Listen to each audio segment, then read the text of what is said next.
இந்த சோஃபா கதையை எண்ணிக்கை விட போகிறார்கள்.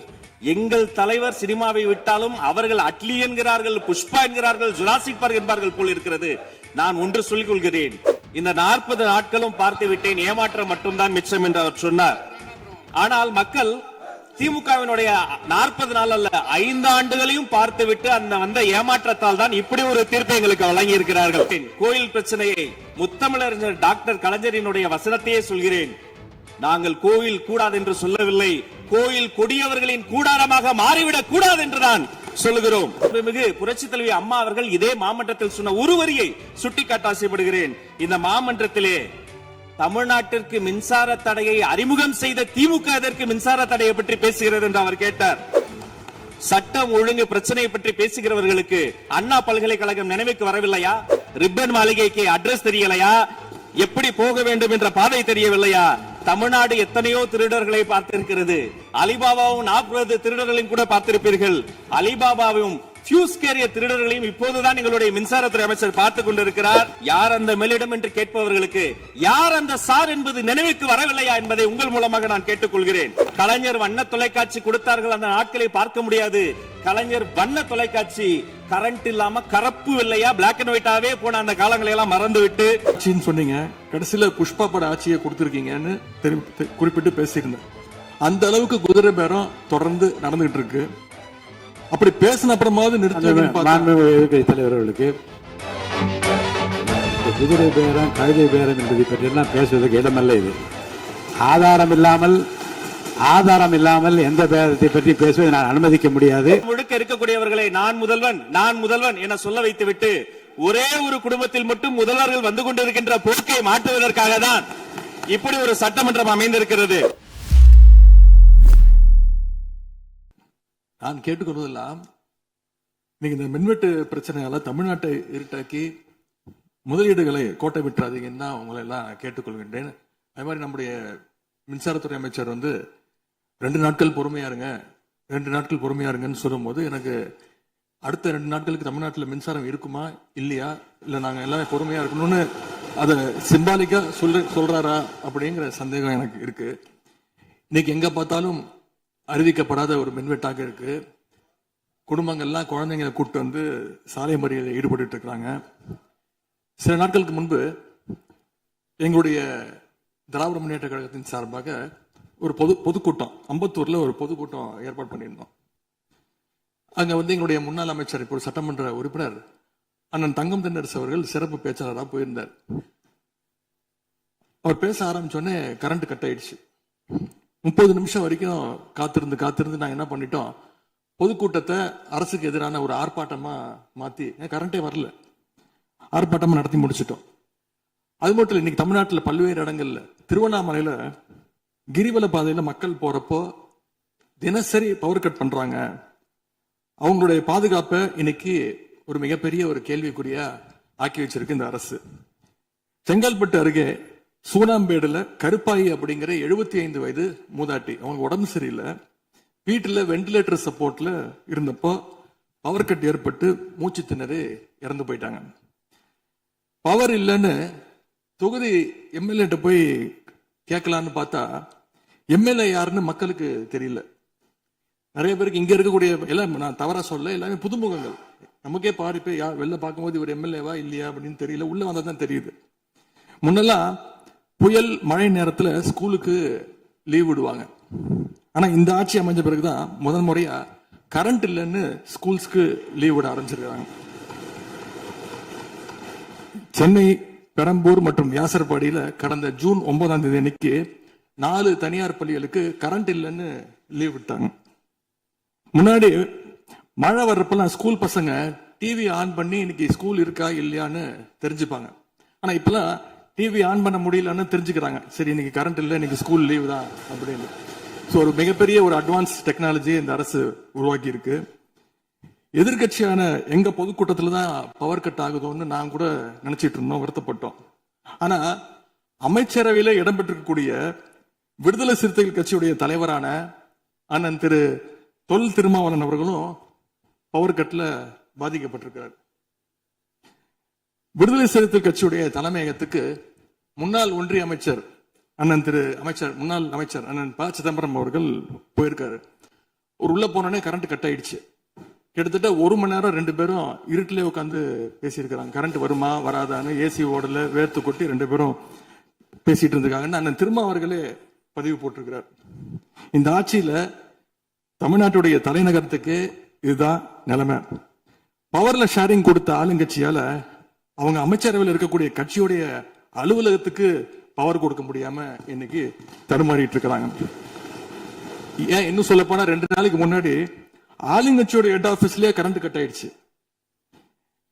அப்போ அங்க வந்தவங்க எல்லாம் ஆளுங்கட்சியா இருந்தும் பனையூர்லயே பவர் இல்லையேன்னு புலம்பிட்டு போனதாக தகவல் வந்திருக்கு. ஆக மொத்தம் இன்னைக்கு தமிழ்நாடு லிட்டரலா ஒரு இருட்டுல மூழ்கி கிடக்குது. மின்வெட்டால இன்னைக்கு பழைய பல நிறுவனங்கள் முடங்கி போயிருக்கு. குறிப்பா MSME சொல்லப்படுற குறு சிறு நிறுவனங்கள் எல்லாம் என்ன பண்றதுன்னு தெரியாம புலம்பிட்டு இருக்கிறாங்க. ஏற்கனவே மேட்டூர்ல ஜூன் 12ஆம் தேதி நீங்க தண்ணி திறந்து விட்டுருக்கணும், திறந்து விடல.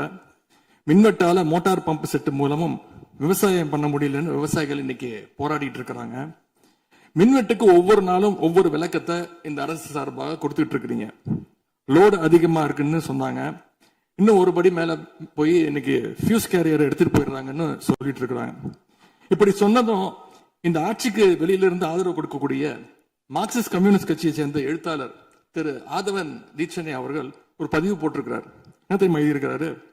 கேரியரின் உச்சத்தில் ஆரம்பித்து டிஃபன் கேரியர்ல போய் நின்று இன்னைக்கு ஃபியூஸ் கேரியர்ல முடிந்திருக்கக்கூடிய ஆட்சி அப்படின்னு திரு ஆதவன் தீட்சண்டே எழுத்தாளர், மார்க்சிஸ்ட் கம்யூனிஸ்ட் கட்சி அவர் சேர்ந்தவர் பதிவு போட்டிருக்கிறார். பவர் கட்டுக்கு இவங்க சொல்ற காரணங்கள் எதையுமே மக்கள் ஏத்துக்கலன்னு தெரிஞ்சதும் இவங்களோட வழக்கமான ஒரு ஆயுதத்தை கையில் எடுத்துட்டாங்க. என்ன தெரியுமா அது ஆயுதம்? எல்லாத்துக்கும் திமுக தான் காரணம் அப்படின்னு சொல்றது. இப்ப பவர் கட்டுக்கும் திமுக தான் காரணம்னு சொல்ல ஆரம்பிச்சுட்டாங்க. இப்படி பழி போடுறதுல காட்டுற வேகத்தை பவரை மீண்டும் கொண்டு வரதுல காட்டினா கொஞ்சம் சிறப்பா இருக்கும். எங்க ஆட்சியில ஏற்படாத மின்வெட்டு இந்த ஆட்சியில தொடர்ந்து இவ்வளவு அதிகமாக ஏற்பட என்ன காரணம்? அரசுடைய நிர்வாக திறமையின்மையா, இல்ல உண்மையிலேயே ஏதாவது டெக்னிக்கல் இஷ்யூஸ் இருக்கா? அப்படி ஏதாவது இருந்தா அதை தீர்க்க இந்த அரசுக்கு இன்னும் எத்தனை நாள் தேவைப்படும்? இந்த நிலைமை தொடராம இருக்க என்ன நடவடிக்கை எடுக்க போறீங்கன்னு முதலமைச்சர் அவர்கள் தன்னுடைய பதிலுரையில சொல்லணும்.